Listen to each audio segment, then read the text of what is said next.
My wife won $9 million, filed for divorce, and kicked me out, but she forgot the prenup her parents forced me to sign before marriage.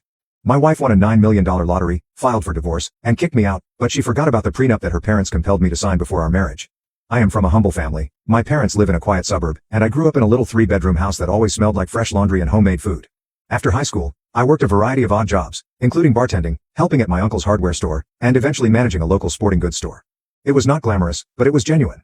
My wife, on the other hand, came from a world that I had never known. Her parents owned several properties, drove expensive automobiles, and threw enormous, extravagant parties a few times every year. Let's name my father-in-law Phil, and my mother-in-law Maëlle. Maëlle was a tall, imposing figure who exudes quiet power in every setting.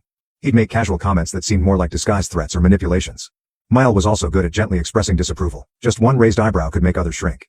They were never blatantly nasty in front of me, but I could always sense their displeasure behind the polite talk. After my wife and I got engaged, I learned how much her parents feared that outsiders would take their family assets. They treated me like an intruder, despite the fact that my wife and I had been dating for years. Before we could set a wedding date, Phil insisted that I sign a prenuptial agreement. I didn't have the money to fight it legally, and I was too consumed by love. I kept telling myself it was a symbolic gesture to placate her parents. Isn't love the only promise I needed? The day I signed is very clear in my mind. It was a warm afternoon in her parents' huge house. Mel spread down the document and slipped a pen in my direction. He gave me coffee, almost as if it were a regular business transaction. My wife stood to the side and said little.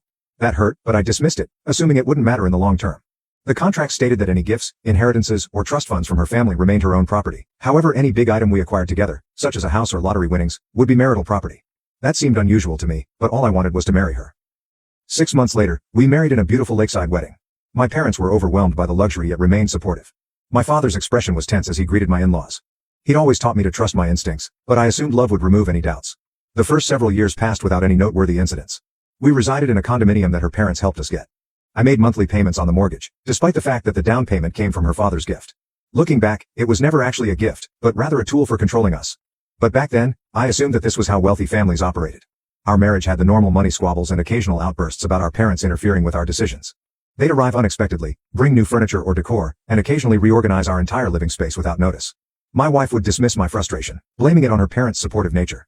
Then came the day that everything flipped upside down.